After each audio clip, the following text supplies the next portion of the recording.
Hey guys, welcome back. So today is gonna be part 2 of my son's story, and I've been trying to film this just like I did part 1, and I kind of just go in circles, sit down and try, and then nothing comes out. So I feel like today will be a good day. I don't want to cry in this video, so hopefully we'll just keep it happy. But I do want to start off where I left off on part 1. So if you have no idea what I'm talking about, stop watching this video and go check out the first video that I did link down below called My Son's Story. And yeah, and then you'll know a little bit more what I'm talking about. So, where do I begin? I guess I'll begin where I ended. I ended at the part where I talked about that he was in Santa Rosa Children's Hospital and getting ready for release after being there for 3 months, and so I will just go on from there. So really quick, I wanted to show you guys who my baby is, how he looked. He looked like nothing was wrong with him. He did have brain damage, so he didn't move a lot. He did, he had cerebral palsy, so he had sudden movements, and just he didn't talk, or he didn't eat through his mouth.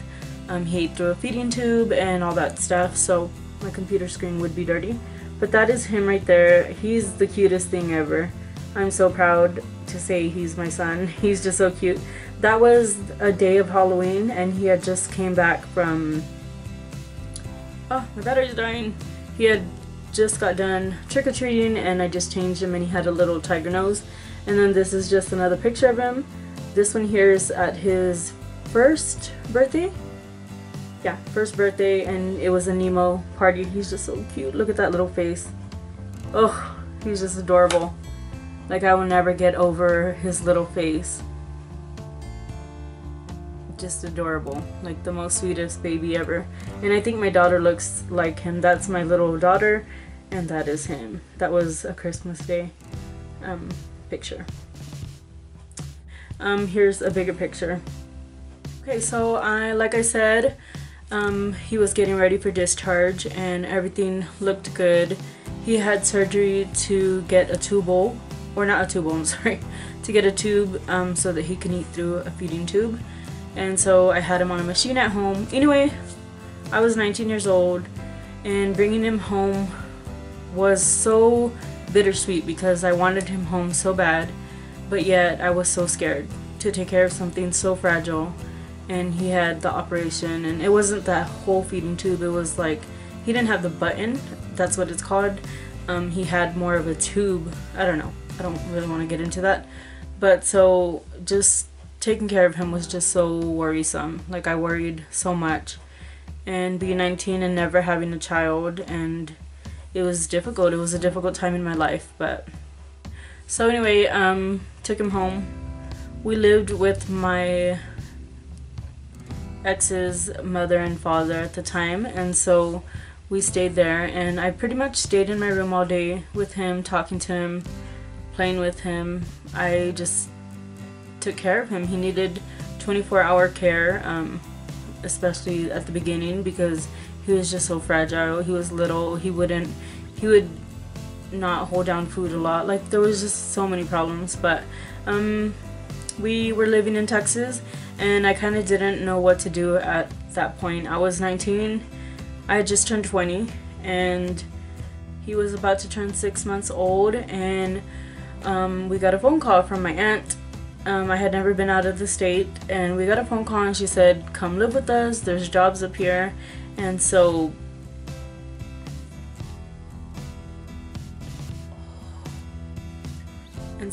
me and my ex and my sister got on a bus because we needed a second opinion. My doctor didn't really tell me what the outcome was, or not. That's not what the word I'm looking for. What a diagnosis was of him. Like, I didn't know he had brain damage. I didn't know he had cerebral palsy. And I know it was early on in the stages, and he didn't know either. But a lot of things happened before we left. Let me backtrack a little. I'm sorry, I'm getting ahead of myself. So I'm going to backtrack to my appointments, because you know how you have a baby, you have all these appointments that you need to follow up with and all that stuff and get everything situated. So the doctor, like I said, the last time I had seen him after the surgery was a couple of days after I had surgery, and I was getting ready to leave to just go see him. Or it was actually the next day. I was getting in the car, or they were wheeling me outside to get into the car, and I saw the doctor, and he walked by, and I figured he was gonna say something, and he just put his head down and kept walking. And so that was like a punch to the heart. I don't know, maybe I just expected more. I was young. I built a connection with him because the whole 9 months we talked about everything, and he was my doctor. If you guys have a kid, then you know how it is, how you grow a relationship with your doctor. Okay, so that being said, you know, I left, went to go see him, stayed there 3 months, and then we got out. So then I was up for my 2-week appointment, which was when they were going to be removing the staples, because I had a C-section. So I went in and I wanted him to do it, and I was kind of excited because I didn't take my son, but I felt like I could talk to him and ask him what I do, you know, ask him for help or something. So anyway, I went in, and the nurse told me that he wasn't there. He wasn't in the office, he was out of town. And so I was like, okay, you know, that kind of sucks, because I wanted him to do to remove the staples. And so they put me in a room that was not his room, and some other doctor came in to remove the staples, and as she was removing the staples, he walked right past the door, the office, and I was like, oh my god, why are these people lying to me? Like, I just felt so hurt. Like, I think back and I'm like, oh well, I should have just gotten over it, but why would they tell me he was out of town? I don't know, it just really. So while that passed, I recovered, you know, fine. And my son, you know, I kept taking him to appointments and all that stuff in San Antonio. And like I said, my aunt called, said there was jobs, and she said there were better doctors. So I wanted a second opinion. I heard that there was amazing doctors at Children's in Denver, Colorado. So I was like, let's just go. And so we packed up everything. My sister came along with us, and we moved to Colorado. Damn, this video opens up a lot of emotions, a lot of memories. I'm not crying because I'm sad. I'm just like remembering, like, wow, we picked up everything and left. Just things like that. I haven't cried since my last video, so I'm not a very emotional person. I'm not unstable. Anyway, so we got here. I remember the day. It was August 4th, 2004, and it was a change. I mean, I remember crying every day because my mother and father didn't come up here, and I remember crying every day because I was in a different place. I was in a different place with a son that I had no answers for. I had no doctors, and just getting used to Colorado. Like, the weather was really cold compared to Texas. Texas is hot weather, so it was different. It was something that I had to really overcome, and I got homesick, like so bad. Okay, so quickly everybody got a job. My sister got a job that she's still at since we got here 11 years ago. My ex, you know, got a job. Everything happened, and we were well. I mean, we got a house. We had everything we needed. Everything. We would go see doctors in Denver, Colorado. I had MRI scheduled. Everything. I met the most amazing doctors ever. He finally got answers. They finally said right away at the first appointment. I remember them saying he has cerebral palsy. Like, you know, he has brain damage, and I just like, I felt sad, but I felt relief, you know, that I knew what was happening. And right away he got scheduled physical therapist, speech therapist, everything. He had braces made for his little legs, and everything just went good. I mean, he was really well taken care of. He had all his medicines. I mean, granted, I had to go to a million doctor's appointments, but hey, anything for him. And then it started coming later. I had Cadence a year later after him, and around 2005, yeah, 2005, I had a C-section when I had my daughter, and he was still in a car seat, so he's still a little guy because he, you know, didn't eat too much, he didn't grow properly, but he was still a little bit underweight, and he was a little bit underweight. Anyway, the first day that I brought him home, the first day that I brought Cadence home, I was in the room and he was in the bed, and I just saw him in full mode grand mal seizure, like just having a really bad seizure. And that was, I mean, I had a big old cut. I just remember grabbing him and we rushed him to the hospital, and they airlifted him, or I don't remember if we got airlifted or an ambulance, to Denver, Colorado. That was September 2005. And I don't know if you guys are familiar with postpartum depression, but it hit me hard. So I remember being at Children's and everything was great. I mean, he was getting taken care of, getting his seizures under control. He kept having high fevers, like bizarre high fevers, and they didn't know why. And that's the only thing, we've never figured out what was causing the fevers. And so anyway, we were there, brand new C-section. I stayed by myself with him at the hospital. I stayed on a bed and, you know, just having surgery, and the nurses just didn't even understand. Like, I had to be there. I mean, he's my son, hello. And my husband, of course, had to work and he had to be gone. And so that was really hard.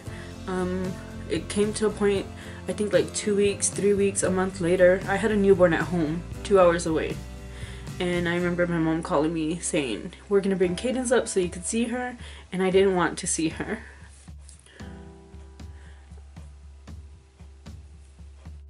I didn't tell anybody my feelings, you know, but in reality I was like, don't bring her. I kept saying, no, no, don't bring her, it's too far, you know, like. But at that time I remember thinking that he needed me. I want to see her. I didn't.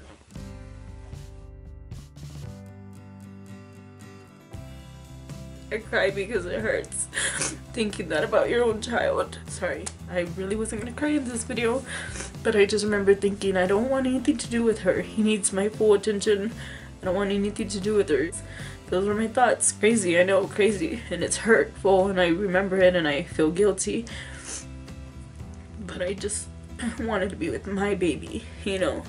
And so anyway, sorry.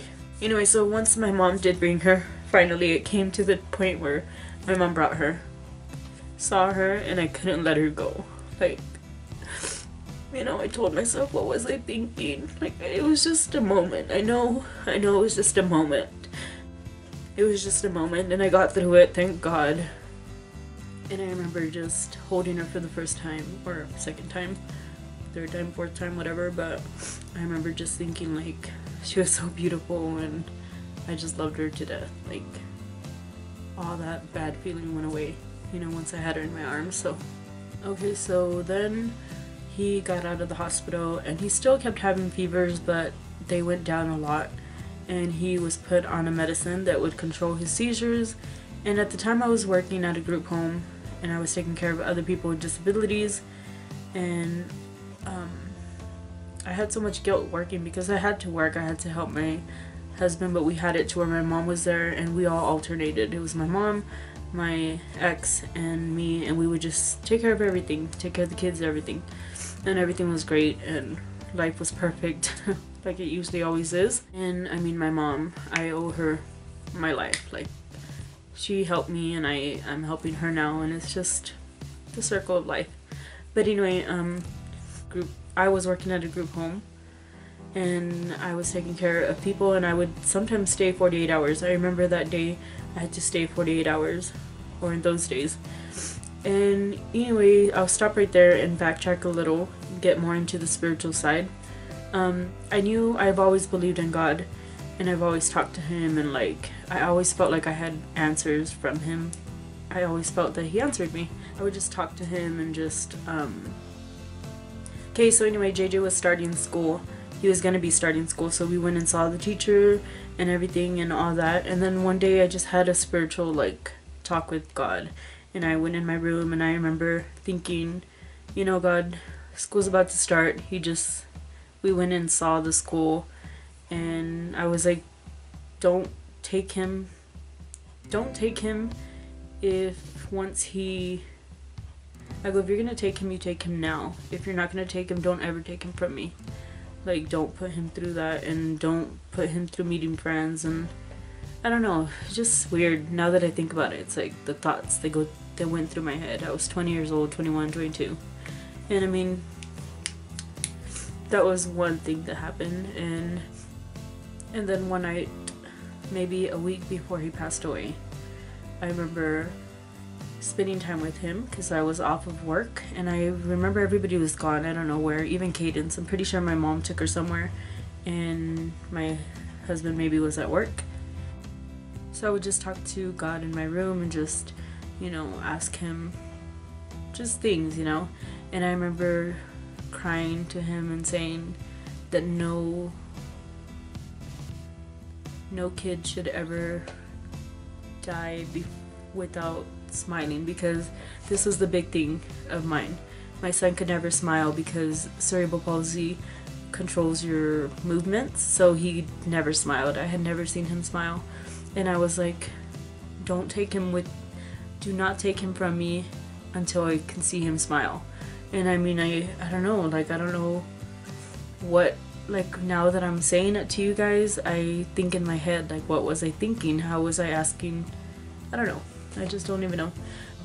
But anyway, so one night, I remember just my husband being at work. My mom took my daughter somewhere, and it was just me and JJ on the couch listening to, I think it was MTV, or where they had the video come up. Remember back in the day, old school, where the video would come up and would just play songs. And this song, I want you guys to go listen to it. It's Christina Aguilera, Hurt. Now, I know that video has a whole different meaning, but the words and my, like, I don't know, something just connected me with it.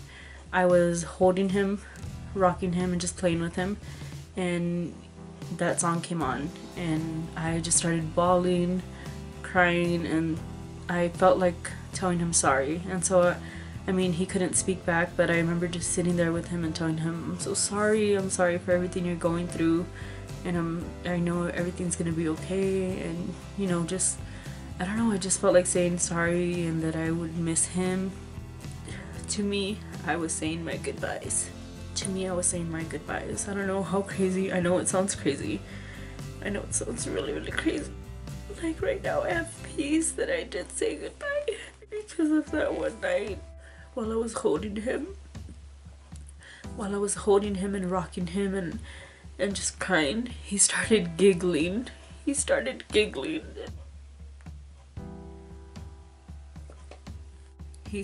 uncontrollably laughing and giggling, and I mean, he would make noises like goos and gaws, you know, when they're gooing and gawing. He would always make noises like that, but he could never say words or anything. And he full on had a big smile on his face, and he was giggling. And at the same time, I got scared, so I got a little bit scared, and then at the same time I felt this peace, like God was telling me that he would be taking him soon, you know?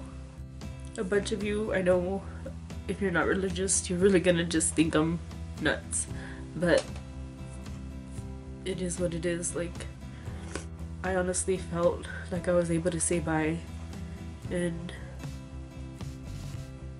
I remember just holding him, and at that time, I remember when I started holding him and crying, I was just telling him sorry for everything that he went through, but at the end of it, I was telling him that I would miss him and that I would always think about him and just stuff like that. I just remember talking to him and saying, what are you laughing at? Like, what are you laughing at, baby? Like, what's wrong? What are you laughing at? And he was just giggling, and Oh, that I will forever remember. Like, I know God speaks to us, and he spoke to me. He clearly spoke to me. So the next day I got up, went to work. I had to work 48 hours, 2 days. I had to work 48 hours. On my last day, I had came in and ran into the house and did what I needed to do for him, medicine, all that. I would come back and forth. And on the last day of work, when I left work, it was about 9 in the morning. And I had one of those moments where I was like, okay, do I go get milk? And you know how I knew my mom was at home with him. So in my head I was like, okay, do I go get milk or do I go home? Because like usually I would just go straight home. So usually I would go straight home and that would be it. I would just go home and I really wouldn't go run errands, but I needed milk for Cadence, I remember. And so I'm gonna leave it there. I'm so emotionally drained right now. I probably left a million things out, but if you have any questions or comments, please leave them below. There will be a part 3 because I feel like it's still a very long story, and I'm just too emotionally drained to go on. I can't anymore. So I'm really glad you guys enjoyed the last video. I was surprised within less than 24 hours I had 1,000 views and I had gained 100 and something subscribers. So I mean, I can't imagine. It was just amazing, an overwhelming feeling, and I just have you guys to thank, and I just thank you from the bottom of my heart for not judging me and for just pouring out like so much love and support. And I've gained so many friends just from that video. Like, I randomly talked to people that I met that day from the video, from the comments. So I mean, thank you guys so much. I appreciate you. I probably left a million things out. Every time I say I'm not gonna cry, I cry. So be warned, if you come back to part 3, I probably will be crying because that's probably the saddest part. So anyway, yeah, I just thank you guys so much for watching. I hope you enjoy part 2, and I will see you in my next video. Bye.